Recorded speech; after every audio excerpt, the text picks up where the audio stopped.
Well, hello there, single player Nacho. What's up, guys? We're gonna talk about Resident Evil 8, the new trailer that just dropped, with a sole focus on this thing. What the hell is this? What is the significance behind it?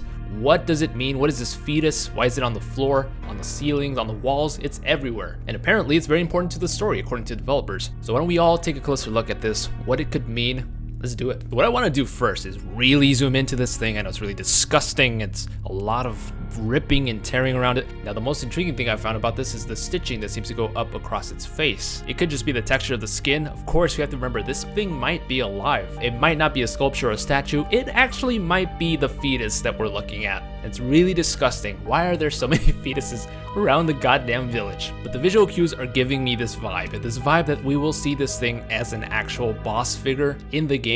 Not the fetus itself. We're not going to fight a huge fetus, but it is going to spawn into a huge bioweapon like the more traditional Resident Evils we've seen, like a Tyrant or a Nemesis or Mr. X without the fedora. And if that's the case, you can already see the shape. Actually, it kind of looks like a dinosaur.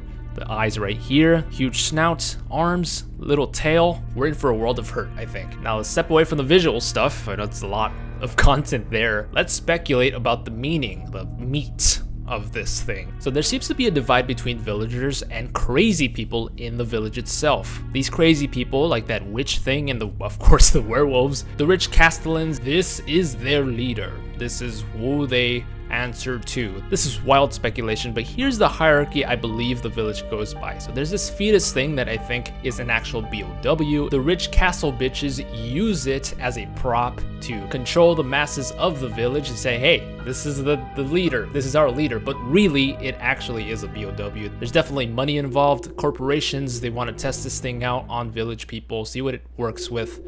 Sad, but true. So this experiment spawns victims, which become werewolves. And then there's the resistance villagers, which have gathered around this table. And they're saying, hey, we gotta kill these things. We gotta kill those people, those rich bitches up there in that castle. And that fetus is not our leader. And they're absolutely right. You have black wings, black crow wings that is, a ring around it, some twigs going in a circular fashion. This all really looks like a dream catcher to me, and it's very likely that we'll see hallucinations, so maybe there's some significance there. Now, of course, the biggest question is why?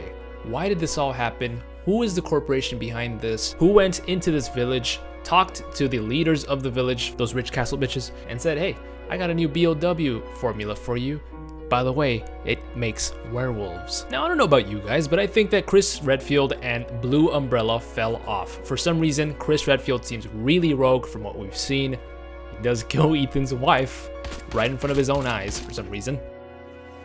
Why? So classic Umbrella comes out and says, hey, it's us. We were actually testing out things behind your back, Chris Redfield, Boulder Puncher. So it could be Blue Umbrella, it could be the connections, it could be someone completely new. And that puts Chris in a very tough spot where he has to choose to kill Ethan's unborn child. He's doing bad things for the greater good. It's a really tough spot for Redfield, an even tougher spot for Ethan Winters. Really wonder what's gonna happen to his character after this, if this does become his child. So the next question to that is, why is Ethan Winters still involved? There has to be a very important reason why. Ethan and Mia seem to be pregnant together. I don't know why they call it that, but Mia's pregnant, and we're talking about a fetus, so the connection has to be there. It just has to be. Could this somehow be Ethan's child? Why? Now, of course, we know that Ethan's blood is infused with Evelyn's disgusting mold stuff, and Mia is especially reeking of mold.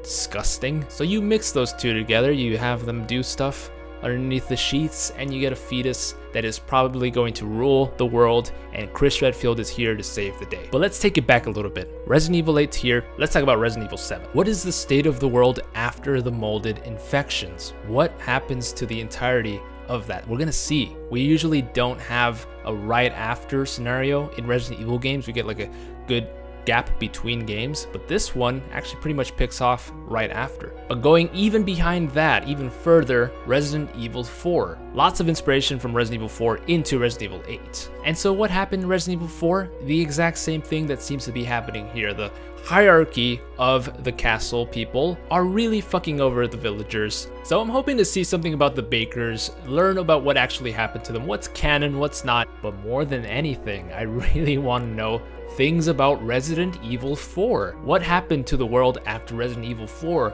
Will we get tidbits of that into Resident Evil 8? Are Los Illuminados connected to this thing? Did Sadler survive somehow? Are we gonna see Wesker? Are there any connections that we can actually make? Because it seems like this game's expansive enough for that. There's lots of insignias from Los Illuminados, the village in Resident Evil 4, that seem to carry on into Resident Evil 8. Not the same ones exactly, but the imagery is definitely there. And please, let's get a Leon appearance. Let's have him save the world.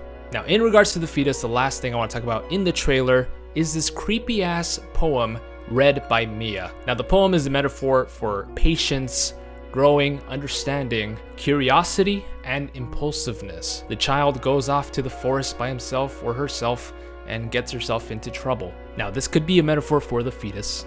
I mean, the fetus doesn't fucking know anything. It's a goddamn fetus. But it could also be a metaphor for Ethan Winters that goes into this forest, into the hero role in Resident Evil 7 and now Resident Evil 8, gets himself into trouble, he might even die. But because this poem's protagonist is a child, there is significance there that we can tie into the fetus. So what's the big idea? What's the theory? Please let me know in the comments. We have to discuss this, guys.